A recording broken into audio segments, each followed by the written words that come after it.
S, network ಸಿಗೋದಿಲ್ಲ, sim card on ಆಗಲ್ಲ, ಮಾತಾಡ್ತಿದ್ದಂಗೆ call disconnect ಆಗುತ್ತೆ. ಬೆಳಗ್ಗೆ ಹಾಕಿದ ಮೆಸೇಜು ಯಾರಿಗಾದ್ರೂ ಬೆಳಗ್ಗೆ ಮೆಸೇಜ್ ಹಾಕಿದ್ರೆ ಅದು ರಾತ್ರಿ ಡೆಲಿವರಿ ಆಗುತ್ತೆ. ಪ್ರಾಬ್ಲಮ್ ಮೇಲೆ ಪ್ರಾಬ್ಲಮ್ ಕೊಡ್ತಿದೆ ಏರ್ಟೆಲ್.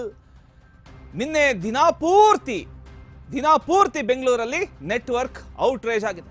ಇಂದು ಕೂಡ ಹಲವರಿಗೆ ಏರ್ಟೆಲ್ ನೆಟ್ವರ್ಕ್ ಪ್ರಾಬ್ಲಮ್ ಆಗಿದೆ. ಎಮರ್ಜೆನ್ಸಿ ಕಾಲ್ ಕೂಡ ಸಿಗದೆ ಜನ ಒದ್ದಾಡ್ತಿದ್ದಾರೆ. ಇಡೀ ದಿನ ನೆಟ್ವರ್ಕ್ ಇಲ್ಲದೆ ಪರದಾಟ. ಬಾಗಿಲು ಮುಚ್ಚೋಕೆ ರೆಡಿ ಆಯ್ತಾ ಹಾಗಾದ್ರೆ ಏರ್ಟೆಲ್ ಕಂಪನಿ? ಇನ್ನು ಏರ್ಟೆಲ್ ನಂಬಿದ್ರೆ ಲೈಫಲ್ಲಿ ಏನೂ ಆಗಲ್ಲ. ಈಗಲೇ ಏರ್ಟೆಲ್ ಸಿಮ್ ಬಿಸಾಕಿ ಬೇರೆ ನೆಟ್ವರ್ಕ್ ಶಿಫ್ಟ್ ಆಗಿ, ಇಷ್ಟೇ ಹೇಳ್ಬೋದು. ಎಸ್, ಮುಗ್ದೋಯ್ತಾಗಾದ್ರೆ ಏರ್ಟೆಲ್ ಕತೆ. ಒಂದು ಟೈಮಲ್ಲಿ ಎಲ್ಲಿ ನೋಡಿದ್ರು ಏರ್ಟೆಲ್ ಅಂತ ಜನ ಎಲ್ಲರೂ ಕೂಡ ಏರ್ಟೆಲ್ ಅನ್ನ ಯೂಸ್ ಮಾಡ್ತಾ ಇದ್ರು. ಆದ್ರೆ ಇತ್ತೀಚೆಗೆ ಒಂದಲ್ಲ ಒಂದು ಸಮಸ್ಯೆಗಳು ಎದುರಾಗ್ತಾನೆ ಇದೆ ಏರ್ಟೆಲ್ ಕಂಪನಿಯಿಂದ. ನೆಟ್ವರ್ಕ್ ಸಿಗೋದಿಲ್ಲ, ಸರಿಯಾದ ರೀತಿಯಲ್ಲಿ ಮೆಸೇಜ್ ಹೋಗೋದಿಲ್ಲ. ಯಾರಿಗಾದ್ರೂ ಎಮರ್ಜೆನ್ಸಿ ಏನಾದ್ರೂ ಒಂದು ಮೆಸೇಜ್ ಕಳಿಸಿದ್ರೆ ಅದು ಅವತ್ತು ರಾತ್ರಿ ಡೆಲಿವರಿ ಆಗುತ್ತೆ. ಇದು ಏರ್ಟೆಲ್ ಕಂಪನಿಯ ಒಂದು ಸಮಸ್ಯೆ.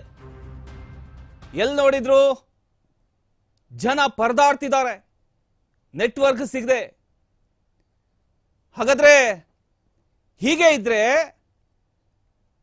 ಎಲ್ಲ ಏನ್ ಮಾಡ್ತಾರೆ? ಬೇರೆ ಕಡೆ ಡೈವರ್ಟ್ ಆಗ್ತಾರೆ. ನಂತರ ಏನಾಗುತ್ತೆ? ಬಾಗಿಲು ಮುಚ್ಚೋಕೆ ರೆಡಿ ಮಾಡ್ಕೋಬೇಕಾಗತ್ತೆ. ಇನ್ನು ಏರ್ಟೆಲ್ ನಂಬಿದ್ರೆ ಲೈಫಲ್ಲಿ ಏನ್ ಕೂಡ ಆಗಲ್ಲ.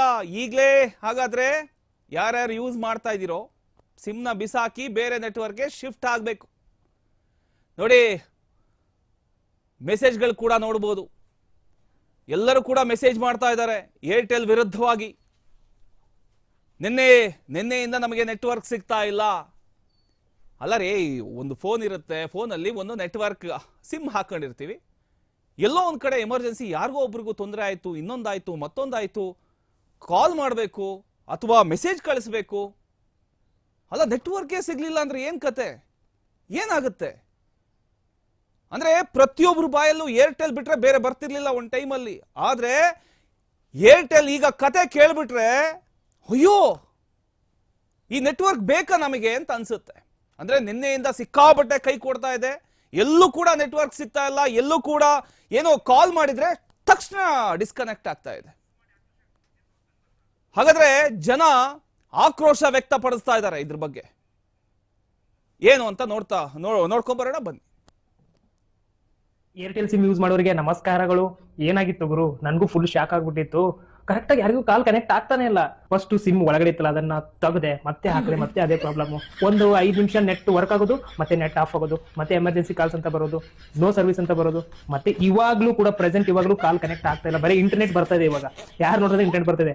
ಏರ್ಟೆಲ್ ಯೂಸರ್ಸ್ ಬಿಗ್ಗೆಸ್ಟ್ ಗ್ಲಿಚ್ ಅಂತ ಹೇಳ್ಬೋದು. ಇದು ಭಾರತದಾದ್ಯಂತ ಆಗಿದೆ. ಏರ್ಟೆಲ್ ಸಿಮ್ ಯೂಸರ್ಸ್ಗೆ ಮಾತ್ರ ಹೇಳ್ತಿರೋದು. ಅದಾಗ್ಬಿಡುತ್ತೆ, ಸ್ವಲ್ಪ ಏನೋ ಪ್ರಾಬ್ಲಮ್ ಆಗಿರುತ್ತೆ. ಓಕೆನಾ? ಈಗ 12 ಗಂಟೆ ಒಳಗಡೆ ಎಲ್ಲ ಆಗ್ಬಿಡುತ್ತೆ. ಕಾಲ್ ಇನ್ನೂ ಕನೆಕ್ಟ್ ಆಗ್ತದೆ ಅನ್ಕೋತೀನಿ. ಇವಾಗ ನೆಟ್ ಬರ್ತಾ ಇದೆ. ಆಕ್ಚುಲಿ ಇವಾಗ ಏರ್ಟೆಲ್ ಯೂಸರ್ಸ್ಗೆ ಇವಾಗ ನೆಟ್ ಬರ್ತಾ ಇದೆ. ಮೊದಲು ಅದು ಇಂಟರ್ನೆಟ್ ಬರ್ತಾ ಇರಲಿಲ್ಲ ಗುರು. ಹಿಂಗೆ ಕೆಲವೊಂದು ಪ್ರಾಬ್ಲಮ್ಗಳು ಆಗ್ತವೆ. ಅವ್ರದ್ದು ಗ್ಲಿಚ್ ಅಷ್ಟೇ, ನೆಟ್ವರ್ಕ್ ಅಲ್ಲಿ ಏನೋ ಗ್ಲಿಚ್ ಆಗಿದೆ. ಅದು ಬಿಟ್ಟರೆ ಪ್ರಾಬ್ಲಮ್ ಏನಿಲ್ಲ, ಚಲೋ ಆಗುತ್ತೆ. ಯಾರು ಗಾಬರಿ ಆಗಕ್ಕೆ ಹೋಗ್ಬಿಡಿ ಆಯ್ತಾ. ನಾನು ಗಾಬರಿ ಆಗಿದ್ದೆ. ಏನೋ ಸಿಮ್ ತೆಗೆದು ಸಿಮ್ ಹಾಕ್ತೀನಿ, ಏನೇನೋ ಕಸರತ್ತುಗಳು ಮಾಡಿದೆ. ನನಗೆ ಫುಲ್ ತಲೆ ಕೆಟ್ಟೋಯ್ತು.